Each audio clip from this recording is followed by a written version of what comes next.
Bismillahirrahmanirrahim. Assalamualaikum warahmatullahi wabarakatuh. Alhamdulillahilladzi hadana lihadza wa ma kunna linahtadiya laula an hadanallah. Allahumma salli ala sayyidina Muhammad wa ala ali sayyidina Muhammad. Jumpa kembali dengan channel Syiar Ilmu. Semoga sobat-sobat semua dalam keadaan sehat walafiat. Kali ini Syiar Ilmu akan mensyiarkan fadilah doa yang diajarkan oleh Rasulullah SAW, dan tentunya sangat bermanfaat khususnya bagi kita semua, terutama bagi sobat-sobat yang merasa gelisah dengan situasi ekonomi sekarang di musim pandemi seperti saat ini. Dan banyak orang yang kesulitan ekonomi, mulai kehilangan pekerjaan hingga menghutang kesana kemari, sehingga bingung untuk bisa melunasinya. Untuk itu Rasulullah SAW mengajarkan suatu doa mustajab dalam riwayat sahih dari Sayyidina Ali radhiyallahu an. Nabi Muhammad SAW pernah mengajarkan doa sebagai berikut: Allahumma kfini bihalalika an haramika wa aghnini bifadlika amman siwaka. Artinya, ya Allah, cukupilah aku dengan rezeki halalmu agar terhindar dari yang kau haramkan. Jadikanlah aku kaya karena karuniamu, bukan karena karunia selainmu. Hadis riwayat Al-Tirmidzi, nomor hadis 3563. Hadis tersebut berisi doa permohonan untuk mendapatkan kecukupan dalam memenuhi kebutuhan hidup. Hadis tersebut secara lengkap berasal dari Sayyidina Ali bin Abi Thalib radhiyallahu an. Sesungguhnya ada seorang budak yang dalam proses memerdekakan diri mendatanginya dan berkata, "Sungguh aku sudah tak mampu memerdekakan diriku, tolonglah aku." Kemudian Ali berkata, "Maukah engkau kuajari kalimat-kalimat doa yang diajarkan Rasulullah kepadaku? Jika engkau memiliki hutang sebesar gunung Sir pun akan dilunasi oleh Allah, maka ucapkanlah, Allahumma kfini bihalalika an haramika wa aghnini bifadlika amman siwaka." Artinya, ya Allah, cukupilah aku dengan rezeki halalmu agar terhindar dari yang kau haramkan.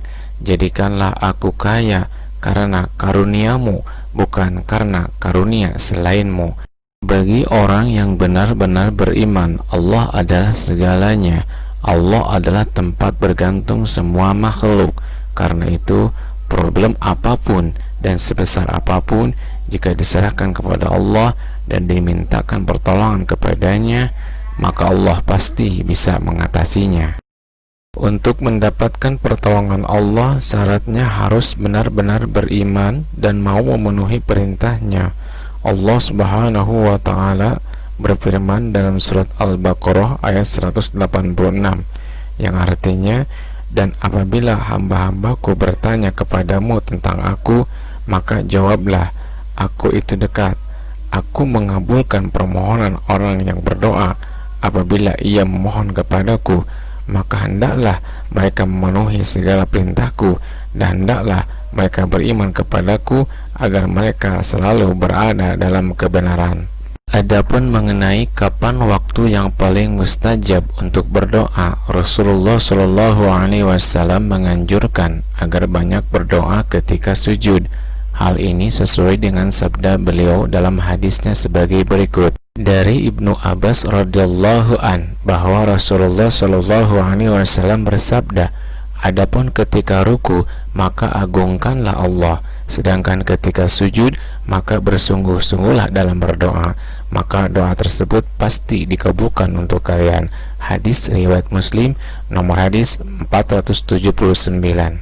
Dalam hadis lainnya, Rasulullah SAW bersabda, dari Abu Hurairah radhiyallahu an, Rasulullah SAW bersabda, keadaan seorang hamba paling dekat dengan Rabb-nya adalah ketika ia sedang bersujud, maka berbanyaklah berdoa saat itu.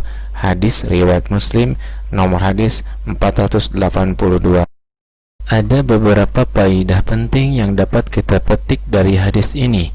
Yang pertama, keutamaan sujud yang agung ini dikarenakan sujud merupakan sikap merendahkan diri yang utuh dan ubudiyah, penghambaan diri yang sempurna kepada Allah Subhanahu wa taala.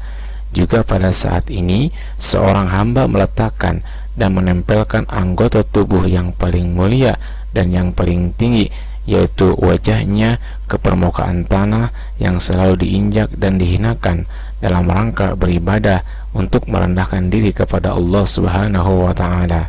2. Karena besarnya keutamaan ini, maka Rasulullah SAW paling sering dan paling banyak berdoa pada waktu sujud dalam salatnya. 3. Memperbanyak doa dalam sujud dilakukan setelah membaca zikir yang khusus bagi sujud, karena ini merupakan kewajiban dalam salat. 4. Keutamaan yang disebutkan dalam hadis ini berlaku untuk semua sujud dalam salat dan tidak hanya untuk sujud terakhir saja, sebagaimana yang disangka dan dipraktikkan oleh sebagian dari kaum muslimin. 5. Imam An-Nawawi berkata, dalam hadis ini terdapat dalil yang mendukung pendapat yang mengatakan bahwa sujud lebih utama daripada berdiri ketika sholat dan rukun-rukun sholat lainnya. 6. Makna kedekatan Allah Subhanahu wa ta'ala dengan hambanya yang disebutkan dalam hadis ini adalah sebagaimana yang dijelaskan oleh Syekh Abdurrahman Asy-Sya'di. Ketahuilah bahwa sifat kedekatan Allah Subhanahu wa ta'ala ada dua macam, umum dan khusus. Kedekatan Allah Subhanahu wa ta'ala bersifat umum, artinya kedekatannya dengan semua makhluknya, dengan ilmunya. Inilah yang dimaksud dengan firman Allah Subhanahu wa ta'ala, wa nahnu aqrabu ilaihi min hablil warid. Artinya, dan kami lebih dekat kepadanya daripada urat lehernya. Quran surat Al-Qaf ayat 16. Dan kedekatan Allah Subhanahu wa ta'ala yang bersifat khusus, yaitu kedekatannya dengan para hambanya yang beribadah kepadanya, dengan para hamba yang berdoa kepadanya, dengan mengabulkan permohonan mereka, dan dengan para hamba yang mencintainya, dengan memuliakan dan merahmati mereka. Inilah yang dimaksud dengan firman Allah Subhanahu wa ta'ala, wa idza sa'alaka 'ibadi 'anni fa inni qarib ujibu da'watad da'i idza da'an. Artinya, dan apabila para hambaku bertanya kepadamu tentang aku, maka jawablah bahwasanya aku maha dekat. Aku akan mengabulkan permohonan orang yang berdoa apabila dia berdoa kepadaku. Surat Al-Baqarah ayat 186. Kedekatan Allah Subhanahu wa ta'ala mengandung arti kelembutannya, limpahan kebaikan darinya, pengabulannya terhadap doa mereka, dan pemenuhannya terhadap segala keinginan mereka.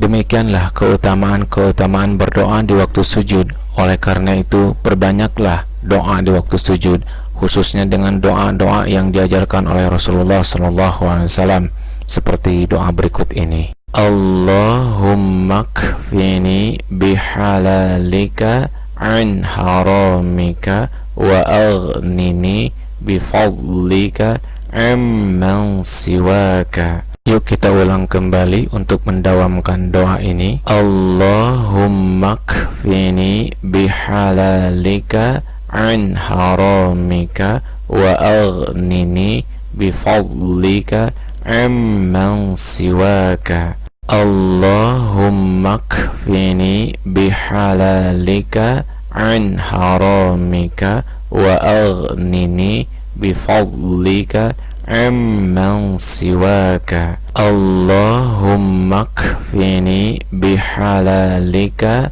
an haramika wa aghnini bifadlika amman siwaka. Allahumma kfini bihalalika an haramika wa aghnini bifadlika amman siwaka. Allahumma kfini bihalalika عن حرامك وأغنني بفضلك عمن سواك اللهم اكفني بحلالك عن حرامك وأغنني بفضلك عمن سواك.